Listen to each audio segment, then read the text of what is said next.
All right, Cancer, welcome to your weekly horoscope for January 26th through February 1st. My name is Athen. All right, so a continued emphasis this week on your relationships and also on the deeper elements of life. We've got Mercury retrograde in that 7th house, who's going to be going back over some of the aspects that he made last week while retrograde this time. And also your 8th house of the deeper meaningful elements of life, where you have Venus and Mars in there right now at the moment aspecting Neptune. So definitely this sort of relationship, other-oriented, really getting into what's truly meaningful to you in life. And it all starts here Tuesday and Wednesday when we have Mercury sextiling up to Uranus and trining up to the North Node, which is what Mercury did last week. So retrograde, this is treating it all as this sort of learning process. And what you guys are learning is a lot about relationships right now, or reflecting on your relationships. So this can be a really good, new and exciting sort of time with relationships, especially when you're just treating it playfully, which is what Mercury does, and having that sort of learning openness to the whole process as well.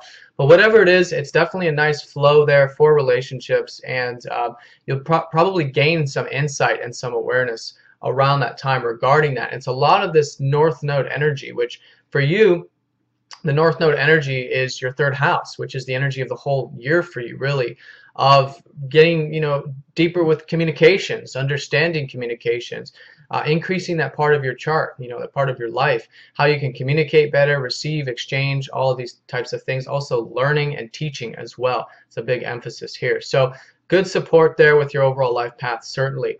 And we can see that later on in the week too, when we have Mars sextiling up to Pluto, who is, Pluto squaring up to this North Node, which is where all the shifting has been happening with this sort of communication, learning, and teaching sector. So definitely some positive energy here to be utilized here for those of you that if you can think about what you're really focused on or what you can be focused on with that 3rd house, definitely a good time to start putting that energy into it, or continue to put that energy into it rather, Thursday and Friday, especially with perhaps some of these new insights that might come to you earlier in the week. Now, Thursday and Friday, we also have Venus squaring up to Saturn. So in terms of relationships, your relationship planet Venus, for all of us, is in your 8th house, okay, for you personally. And so your relationships are getting deeper, much more connected, really that true meaningful connection. And so here with a square from Saturn, it's seeing it very realistically too. Of course, it's about seeing the humanness in us and really connecting to that at that core level, you see. But in either case, having a nice grounded approach to relationships, but overall having that deeper connection and also expressing yourself too.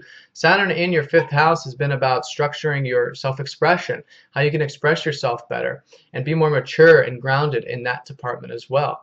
So whatever it is, it's taking that grounded approach to those 2 areas, especially around that Thursday, Friday time period.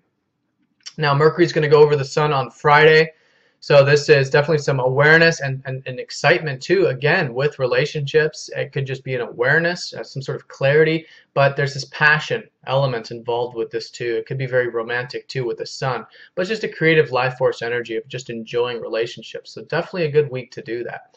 Now, Saturday and Sunday, we've got Mars conjunct over Chiron, and this is in your 8th house, so perhaps healing some wounds in regards to the deeper elements of life, but that's been an ongoing thing, and with Mars here, you're probably feeling quite good about it. Mars going over it is this sort of confidence with your ability perhaps to connect to things and people on a very deep sort of level.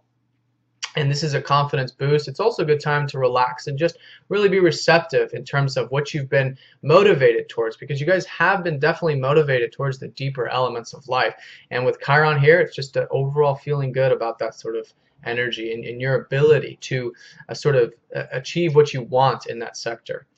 Now we have the Sun trining up to the North Node, which is a good awareness of your passion, of your life path, also awareness of your communications. I think this will be a definitely good flowing there in terms of that, and also good flowing energy with your relationships as well. Again, that passionate sort of energy. Now the last aspect of the week, we've got Venus conjuncting up to Neptune in that 8th house. So the energies are idealized. This is where you maybe want to let your mind sort of wander a little bit in that healthy, grounded sort of sense regarding these deeper elements of life, what's truly meaningful to you, you see. And maybe even too, gaining your power back in some ways. With Mars in that 8th house too, it's been about, standing up for yourself too and claiming your power back in terms of what's, what's truly yours. And what's truly yours is your soul, it's your core. And that could be the case for some of you, but in either case, just enjoying that really deep connection over the weekend is what I'm getting a sense of.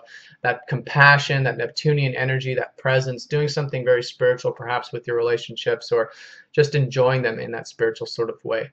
All right, Cancer. Well, I want to thank you all very much for all of your support. I hope you guys have a great week, and I'll talk to you next time. Take care.